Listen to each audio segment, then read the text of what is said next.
Il y aura d'autres mesures pour enrayer la hausse excessive des prix, déclare M. Messmer à Dijon, dernière étape de son voyage en Bourgogne.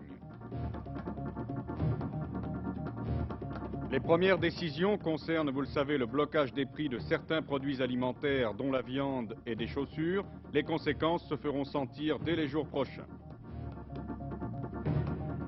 Ouverture à Lourdes de l'Assemblée plénière de l'épiscopat français, le cardinal Marty justifie en ouverture les récentes déclarations d'évêques sur des événements d'actualité. Intense activité diplomatique au Proche-Orient où le cessez-le-feu est respecté, mais où chacun reste sur le pied de guerre. Parmi les armes de la diplomatie, les prisonniers et le pétrole. Le cambriolage d'une galerie Faubourg Saint-Honoré de 10 à 50 millions de francs de tableaux de maître dérobés, sans grande difficulté, certainement par des professionnels.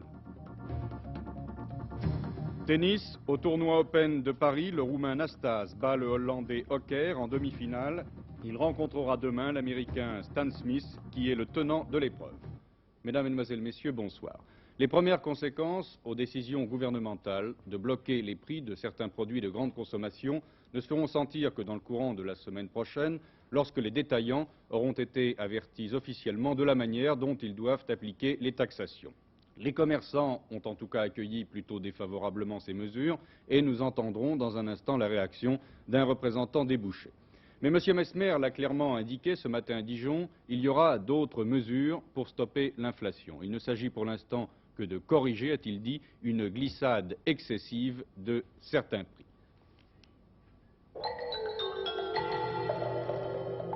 Un commerçant par lui-même est assez mécontent parce que c'est une réduction de sa marge bénéficiaire. En plus de ça, je ne pense pas que ça soit un arrêt sur les hausses.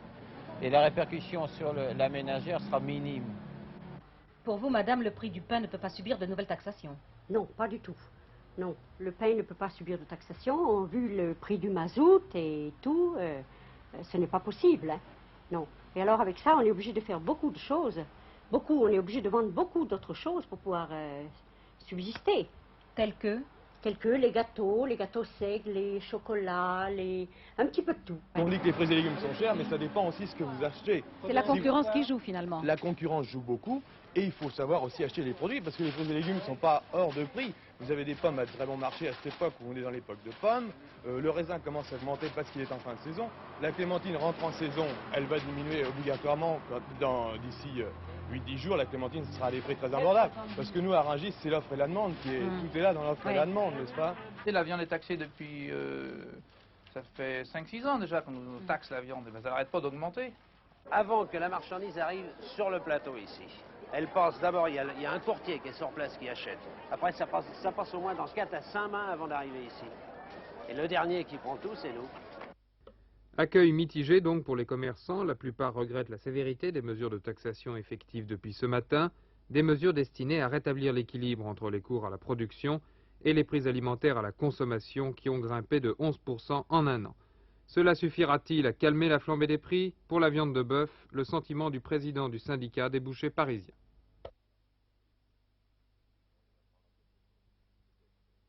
Alors, au niveau du consommateur maintenant, est-ce que l'on peut dire qu'à partir de lundi, il va y avoir une baisse dans la viande ou tout au moins une stabilité dans les prix?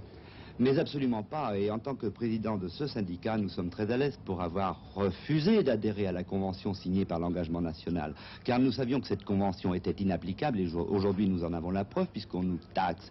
Mais au niveau du consommateur, il n'y aura rien de changé car nous avons eu le courage d'afficher les prix que nous vendions, nous réellement ne voulant pas tromper notre consommateur. Et demain, pas plus qu'hier, le client aura une surprise chez nous car il payera le prix de la marchandise qu'il a toujours payé. Et évidemment, en ce moment, on a plutôt de facilité à répercuter certains mouvements du marché. Je vous remercie.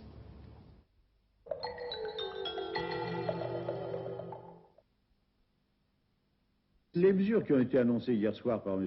Giscard d'Estaing ne prétendent pas être suffisantes. Et il se trouvait que nous étions en présence d'un certain nombre de prix dont la hausse a été jugée excessive.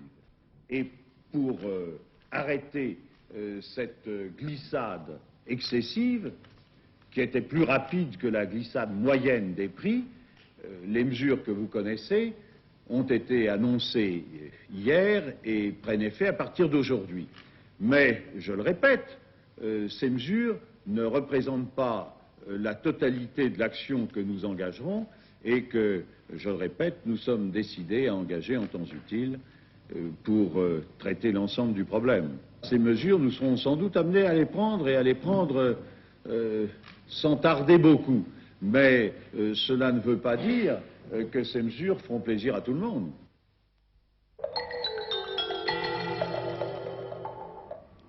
L'assemblée plénière de l'épiscopat français s'est ouverte à Lourdes par une allocution du cardinal Marty. L'archevêque de Paris préside cette conférence épiscopale et il a d'abord tenu à justifier les récentes déclarations de plusieurs évêques sur divers problèmes de notre temps. Lui-même avait évoqué la question de l'avortement. C'est un bien que chacun puisse s'exprimer, a dit le cardinal Marty. Il serait grave que l'exercice de la collégialité épiscopale entraîne une sorte de paralysie de notre propre responsabilité personnelle. Et le cardinal a conclu, faisant allusion aux mouvements politiques et sociaux, que l'on cherche parfois à nous utiliser ne doit pas nous étonner, veillons seulement à sauvegarder notre liberté pastorale. Nous aurons l'occasion de revenir sur cette assemblée des évêques, mais ce soir déjà, rappelons comment est nommé un évêque. Ils sont 136 en France, choisis parmi 47 000 prêtres. Le jour de son sacre, l'évêque devient officiellement responsable d'un diocèse et membre de la conférence épiscopale. 136 évêques nommés de la même façon. Eh bien, chaque évêque peut faire connaître au Saint-Siège les noms des candidats qu'ils estiment capables de remplir une charge épiscopale. Et par ailleurs, chaque assemblée régionale, composée d'évêques, donne une fois par an une liste aux nonces apostoliques. Le nonce consulte habituellement non seulement le président de la conférence épiscopale, mais également les évêques de la région lorsqu'il détermine la liste des 3 évêques que lui-même propose au choix du Vatican. Avant de retenir un nom, de nombreuses consultations sont faites par le nonce apostolique et elles sont toujours faites sous le secret. Le nonce apostolique peut toujours, de son propre chef, examiner tel ou tel candidat qui lui a été proposé et il est entendu aussi que le pape n'est pas obligé de choisir dans la liste qui lui est proposée. Le dernier évêque résidentiel désigné, celui de Cahors, explique comment il a appris sa nomination. Le 2 avril, je rentrais de voyage, j'étais en Bretagne, et en regagnant mon domicile, j'ai trouvé dans mon courrier la lettre ci-jointe. Elle émanait du nonce apostolique en France, c'est-à-dire le représentant du pape, et voici quelle était la teneur de cette lettre, confidentielle. Monsieur le chanoine, je m'empresse de vous communiquer que le Saint-Père vient de vous désigner au siège épiscopal de Cahors. Vous m'obligeriez vivement, si vous vouliez bien me faire connaître par écrit votre consentement à ce choix du souverain pontife. Naturellement, jusque-là, tout demeure sous le secret pontifical, veuillez agréer, etc. En vertu d'un aide-mémoire datant de 1921, la nomination d'un évêque est rendue publique dès que le gouvernement a fait savoir au nonce qu'il ne connaissait aucune objection d'ordre politique ou public à opposer à ce choix. Le pape m'a fait parvenir ce qu'on appelle une bulle, comme au Moyen-Âge, en latin. Elle est signée du cardinal secrétaire d'État. En vertu de notre pouvoir apostolique, dit le pape, nous vous nommons et instituons évêque du diocèse de Cahors, en vous accordant les droits et en vous imposant les devoirs afférents à cette dignité. Nous saisissons l'occasion qui nous est offerte pour demander à vos chers diocésains et fils, non seulement de vous accueillir de grand cœur, mais encore d'obéir à vos directives et de favoriser les orientations pastorales que vous estimerez devoir donner et poursuivre. Je ne sais pas si autrefois être évêque était faire carrière, mais je peux vous garantir qu'aujourd'hui ça a beaucoup changé et qu'il devient au contraire très difficile de trouver des gens qui acceptent d'être évêque, car c'est une responsabilité qui devient beaucoup plus compliquée qu'elle ne l'était autrefois. Le candidat choisi devra aussi tenir compte de la consultation faite dans son diocèse avant sa désignation sur les axes du travail à poursuivre et rejoindre les autres évêques pour des séances de travail comme à Lourdes.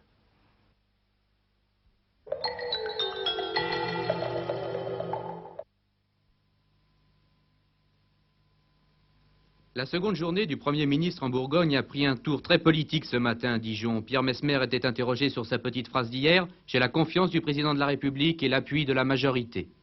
La confiance du président de la République se manifeste et l'appui de la majorité se manifeste également par des votes. Si la majorité avait une position différente, eh bien, il lui serait facile de voter une motion de censure. Je crois qu'elle n'envisage pas. Et tout va bien entre vous et Valéry Giscard d'Estaing? J'ai l'impression que ça va pas mal. Bon, vous lui demandez.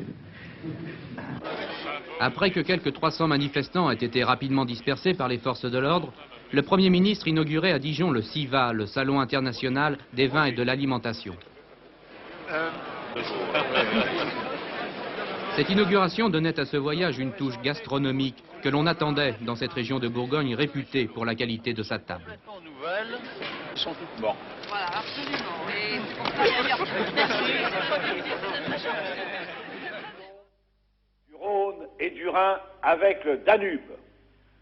Le barrage de Sœurs, dont la construction commence aujourd'hui, symbolise la volonté du gouvernement d'aménager le territoire français et de donner à toutes les régions leurs chances de développement économique.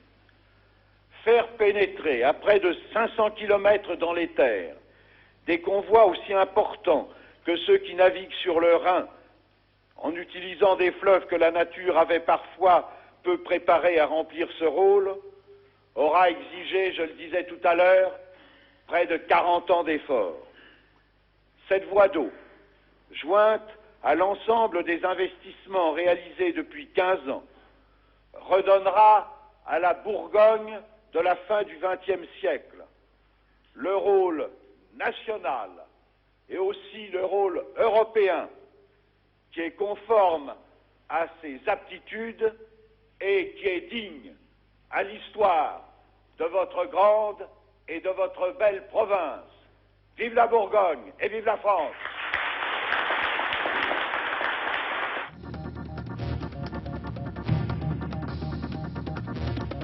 La région parisienne grandit trop vite, il faut limiter son développement, déclare M. Jérôme Monod, délégué général à l'aménagement du territoire et à l'action régionale. M. Monod ajoute, fin novembre, nous allons présenter des mesures draconiennes pour limiter son développement. Premier objectif, la décentralisation des administrations centrales. Larousse, on va négocier pour tenter de trouver une solution au conflit. Le ministre du Travail a demandé à la direction et aux salariés de se réunir devant une commission de conciliation. Le conflit porte sur la fermeture de l'imprimerie, entraînant la suppression de 180 postes. L'entrevue de conciliation pourrait avoir lieu lundi ou mardi.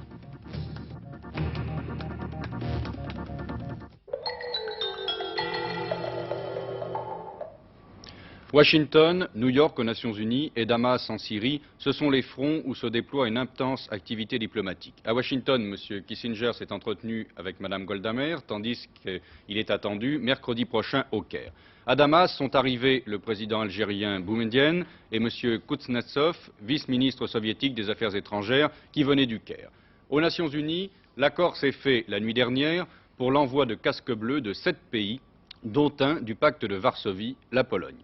Sur place, le cessez-le-feu semble respecté, mais on signale tout de même quelques incidents, notamment dans le Sinaï, où, selon Tel Aviv seulement, la 3e armée égyptienne aurait tenté de briser son encerclement. Les grandes armes de la diplomatie sont donc maintenant le pétrole et les prisonniers. Pour le pétrole, 2 nouvelles menaces. Tandis que l'Arabie saoudite confirme l'embargo sur les Pays-Bas, l'Autriche est menacée du même sort. Demain, en effet, en Hollande, on économisera l'énergie, pas de voitures sur les routes, sauf autorisation spéciale. Enfin, à noter que le Nigeria a pratiquement doublé le prix de son pétrole brut. L'autre arme de ces négociations est représentée par les prisonniers. On s'interroge maintenant sur leur sort.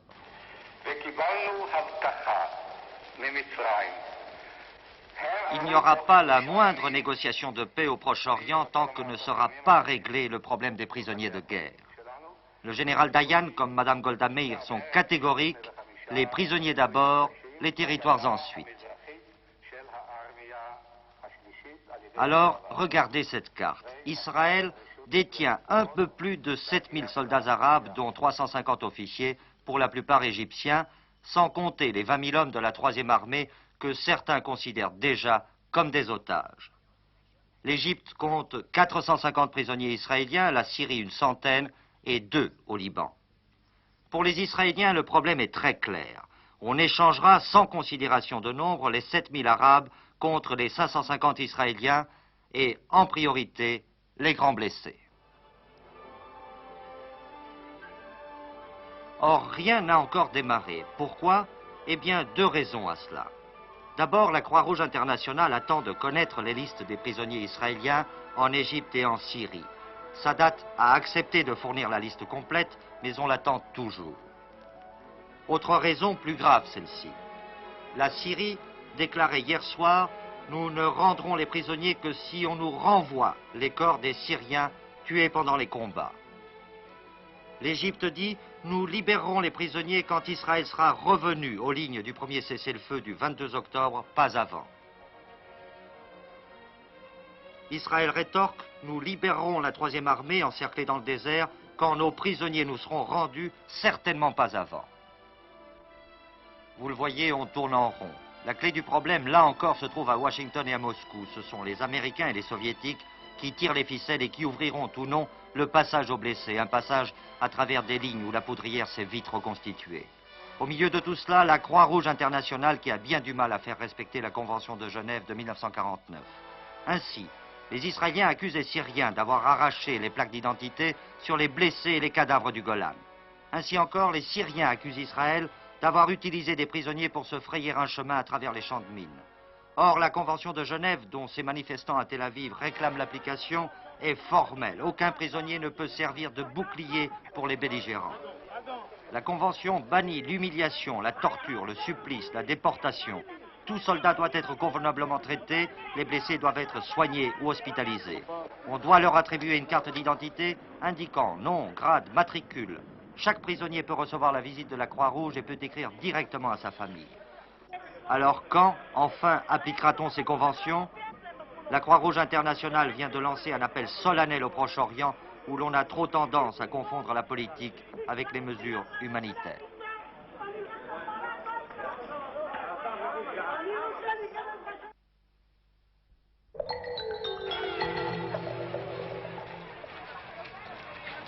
Des milliers de personnes attendent de savoir si l'un des leurs se trouve parmi les 200 prisonniers, ces femmes et ces hommes, libérés hier du stade de Santiago du Chili. Son absence voudrait dire qu'il fait partie des 1000 ou 2000 détenus qui ont été transférés dans diverses prisons de la ville. Mais c'est plus au sport qu'à la clémence de la junte que ces gens doivent leur retrouvaille. Il faut faire place nette, le stade national de Santiago va retrouver sa première vocation et de camp de détention redevenir terrain de sport. Paradoxalement, c'est pour accueillir l'équipe de football du RSS. Celle-ci doit rencontrer l'équipe du Chili le 21 novembre en Coupe du Monde, mais les Soviétiques ont demandé que ce match ait lieu dans un autre pays d'Amérique latine, sinon ils déclareront forfait.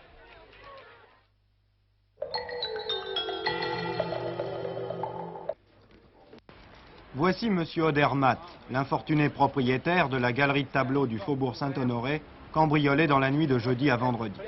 M. Odermatt était en Tchécoslovaquie au moment du vol. 37 toiles ont disparu. Il est rentré à Paris en début d'après-midi. J'arrive de l'aéroport, je ne sais absolument rien que ce que j'ai lu. D'ailleurs, dans le journal, on parle de toiles qui n'existent pas, comme Van Gogh ou Millet. Alors, vous voyez que tout est assez fantaisie, je ne sais rien. Les estimations, vous pensez qu'elles sont... Elles sont, à mon avis, aussi surestimées. Enfin, je ne crois pas que le vol a cette importance. La fourchette était de 1 à 5 milliards. C'est pas la fourchette, suivant les journaux. Une belle fourchette pour des toiles apparemment invendables, car elles sont toutes répertoriées dans les musées, les galeries et même chez les collectionneurs privés. À l'aller comme au retour, les voleurs sont passés par le sous-sol et plus précisément par un trou percé dans un mur mitoyen à la galerie. Le dispositif de sécurité, placé sur les portes et sur les fenêtres de la galerie, n'a rien vu et surtout rien entendu. Oui, bien, vous voyez, je pensais avoir un bon système de sécurité, mais finalement, c'est exactement, je crois, la même technique qui a été faite pour le vol de la galerie Tamenaga, d'après ce que je vois. Il faut éviter de penser toujours, lorsque nous parlons de haute criminalité, aux gangs internationales structurés. Il y a des bandes qui s'organisent, des malfrats qui se mettent ensemble, 2, 3, 4, tiens, on va faire ce coup-ci ou ce coup-là. Il y en a un qui connaît quelqu'un qui pourra peut-être fourrer la marchandise. Il y a également aussi le fait qu'on peut penser au chantage à l'assurance. Les compagnies d'assurance, aussi scrupuleuses qu'elles soient, préféreront évidemment toujours payer un prix moindre que payer la prime Il y a aussi les collectionneurs, il y a aussi les gens qui gardent cela et qui les vendent d'une façon ou d'une autre. Il est quand même assez rare que les grandes œuvres, les belles œuvres soient abîmées. Des fois, elles sont un peu abîmées, mais on a l'impression que les malfaiteurs ont un peu de respect pour cette œuvre-là lorsqu'il entre entre les mains. Un côté artiste? Si vous voulez, si vous voulez. Et nous essayons, nous, d'avoir ce côté artiste pour arriver à leur mettre la main dessus.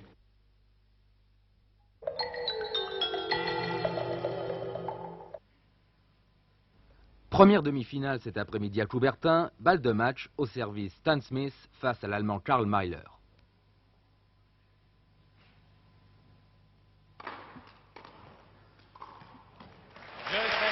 C'est terminé, Stan Smith a battu Mayler en 3-7, 6-2, 6-0, 6-4. Le joueur américain a nettement dominé son adversaire, ne commettant aucune double faute au service et se permettant même de remporter une série de 13 jeux consécutifs. Smith rencontrera demain en finale le Roumain Nastase, que vous allez voir tout en blanc, ici même, et qui aujourd'hui affrontait le Hollandais Tom Hawker. La partie fut très animée, Nastase contestant très souvent les points.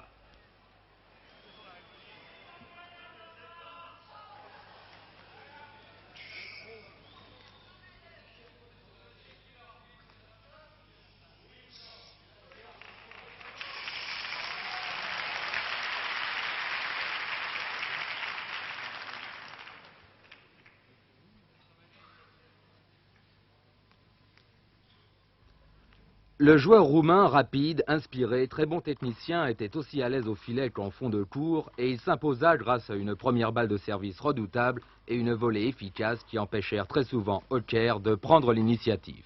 Nastase l'emportait en 3-7, 7-6, 6-2, 7-5.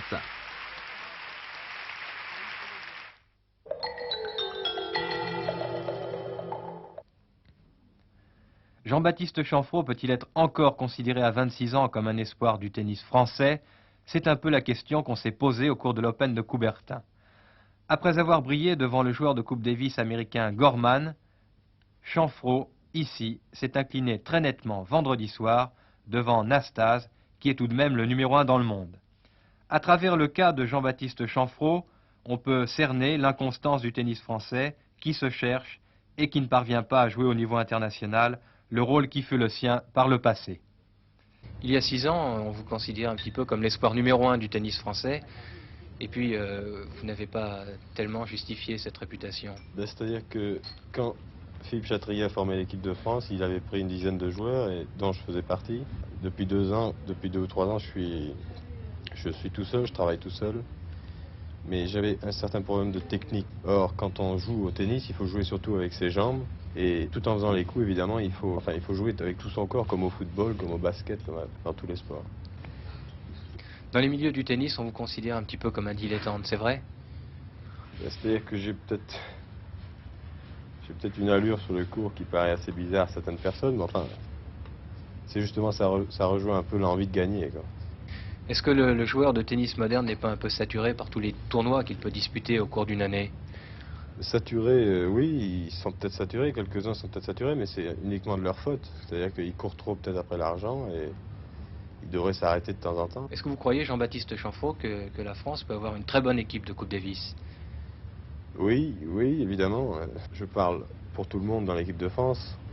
On n'a pas très bien compris ce que Philippe Chatrier voulait. Il avait dit « on va gagner la Coupe Davis ». Évidemment, tout le monde avait dit « il s'y croit un peu » et tout ça. En fait, c'était pas gagner la Coupe Davis, pour lui, c'était son but. C'était là où il voulait nous emmener. Et la plupart des joueurs n'ont rien compris. Enfin, n'ont rien compris. N'ont pas vraiment travaillé dans ce but-là. Ils ont vu plutôt gagner de l'argent avant de devenir fort. Et j'avoue que moi aussi, ça m'a pris un peu. Enfin, comme tout le monde, quoi. Comme on est dans une équipe et l'esprit finit par gagner tout le monde. Et c'est ce qui a été très mauvais en France.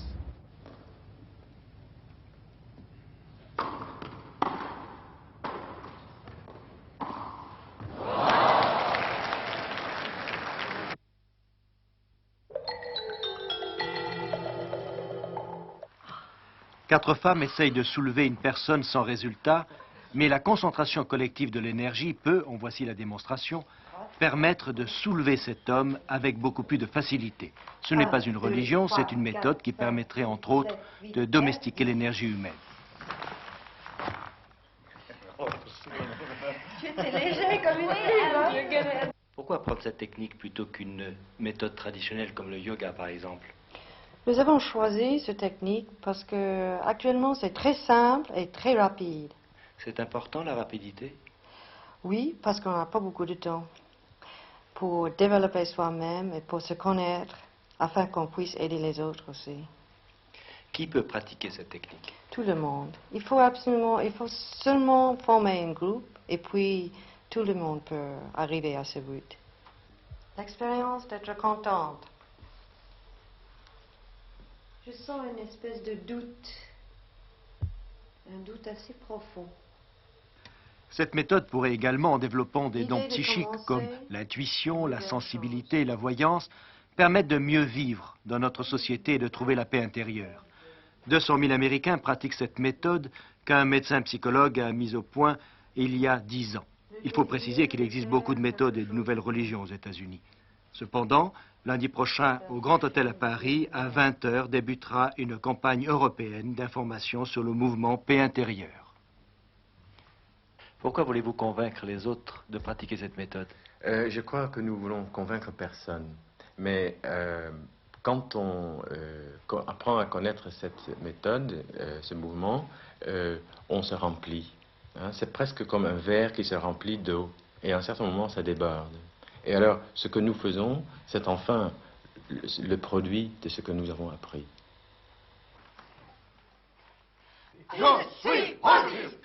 On dit souvent que c'est la foi qui sauve. Et pourquoi pas?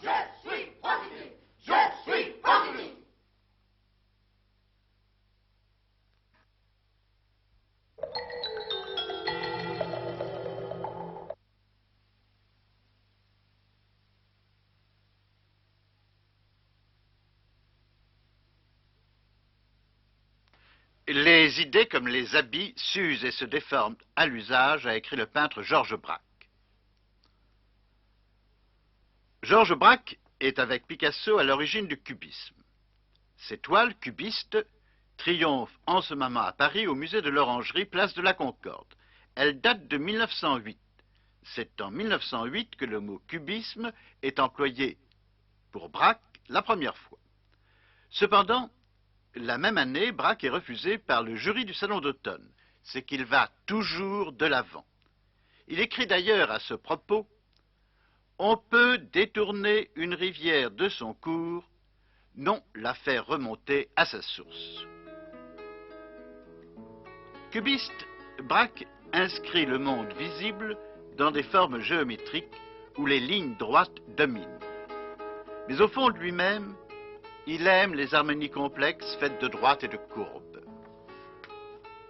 Un instrument de musique fait précisément de courbes et de droites, la guitare, devient son modèle.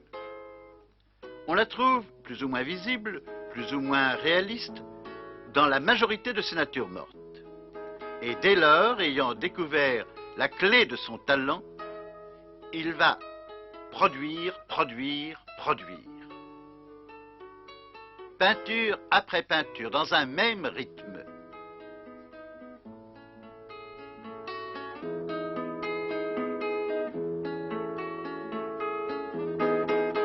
Nous n'aurons jamais de repos, le présent est perpétuel, écrit-il. Et il peint une musique pour l'œil.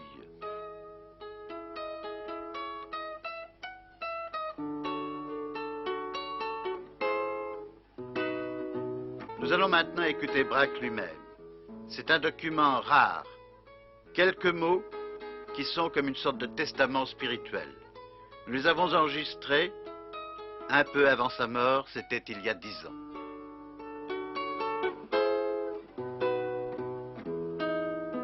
Écoutons Braque.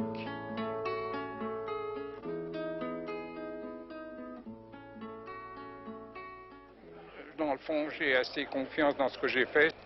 Il ne s'agit pas de persuader personne, vous comprenez, ni de convaincre personne, n'est-ce pas? Mais ce qu'il faut surtout, c'est les forcer à réfléchir. Si ça peut amener des réflexions, je serais beaucoup plus satisfait que ça devait créer une sorte d'école autour de ce que j'ai fait. Oui. Les dernières nouvelles en fin de programme. En attendant, bonne soirée. Merci.